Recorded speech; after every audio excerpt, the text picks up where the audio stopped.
Hello and welcome to Karen Delahunty Sewing and Knitting Centre, and today we're going to show you how to attach the free motion foot to the Bernette B35 sewing machine. The first step to attaching the free motion foot is to take off the ankle. So to take off the ankle, what we do is, using a screwdriver and the screw at the side here, we undo, turn it to the left to undo the screw like that, and the ankle comes off, and that's your ankle there. It's got a groove in the side there that fits alongside that metal post there.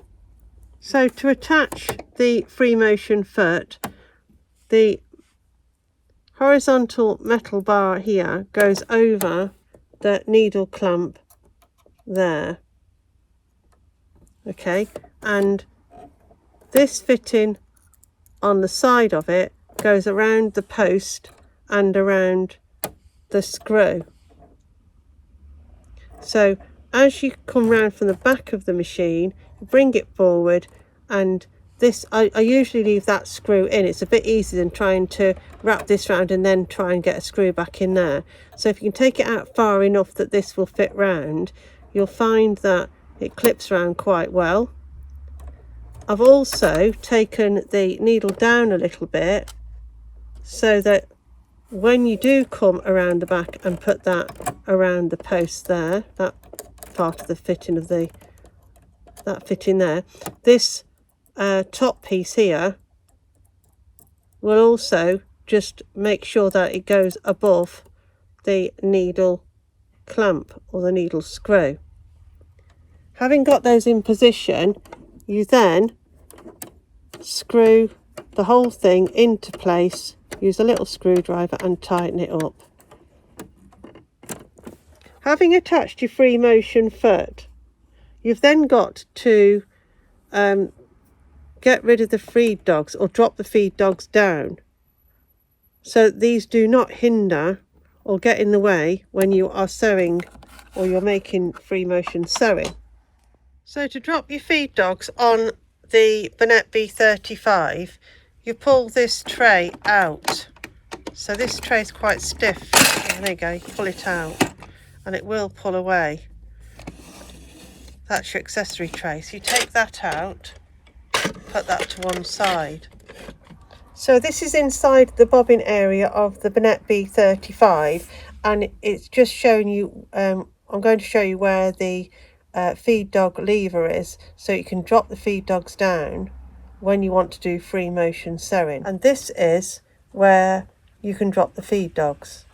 So you've got a little sort of engraved icon there that just shows you little arrows going up, which basically means your feed dogs are up, and this is triangles really coming down. This one shows your feed dogs are up, this one shows your feed dogs are down. So at the moment we've got the feed dogs up in the up position. If you just lift that over there, you can see them in the up position. So to move them down, you just push this to one side. Well, obviously it's not going to push just like that. You do have to bring it down a little bit. You always push it from this angle here, okay, but you push it and down and over at the same time. So that will now put the feed dogs down, and there is the feed dogs out of the way, ready to do free motion sewing. And when you want to go back to normal sewing and put your feed dogs back up, you then again push this down and pull it across to the left and raise it up. The feed dogs won't come up straight away here. What you have to do is you go to the side of your machine and turn the wheel there towards you. Now I'm going to do it over here so that you can see. So there's your feed dogs down, and when I turn this wheel now towards me, it will bring the thread and the needles and everything else down with it too, but it does its cycle to go down, and you hear the click, and then as you can see, there we are, your feed dogs are back up and the machine is now ready to start sewing again in normal sewing. The only thing you'll have to do then is take off this foot and replace it with the normal ankle and the clip-on feet. So to take off the free motion foot, you unscrew the fitment, just so far it's easy to leave that on actually, and then take your, just unscrew a bit more, that's it, take it off from the back, out from the back, round like that, and then that's taken off. So then we've already put the feed dogs back up ready for sewing, so they're up, and then here we're now left with this post here and the screw. I leave it just a little bit in because it's easier to put the ankle or the foot shank back on. So this is the ankle, the foot shank, and as you can see it's got a groove in one side, an indentation in one side, and it's nice and flat on the other. To attach it, you take the indented side towards the post, flat side towards the outside, and just sit it underneath the screw. I'll just get it round now with my hands. You can just see.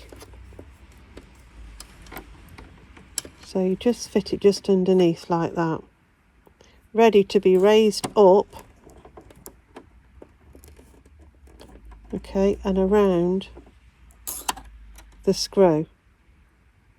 And then all I'm doing is just applying a little bit of pressure with my finger here against that post and the ankle to hold it in place while I get a chance to just screw that there. And I'm making sure that this is as high up as it'll go, so that when we attach the foot part to this foot shank or ankle as you want to call it, it will all marry up and fit right, ready for sewing. So to attach the normal presser foot to the ankle, that bar there, that's on every foot except for the walking foot or the free motion foot. And so that little bar there has got to marry up and go underneath this little arch here, and there's a clip on there that clips the foot on. So you're aiming to put your foot underneath, marrying up with the bar underneath there to clip onto it like that. Now you place it underneath and you bring the lever down and you're clipping on top. But sometimes just by doing that on it, it won't always go quite easily. It's easier to move this around backwards and forwards with one hand and then take the lever down with the other until you marry up to where it's going, like that. And then you'll hear the click, and when you lift this lever back up, it'll hold the foot in place. Then you put your threads underneath and out the back, and you're ready for sewing. Thanks for watching the video today. We hope you enjoyed it. Don't forget to like and subscribe to see more of what we do. Hope to see you on the next one.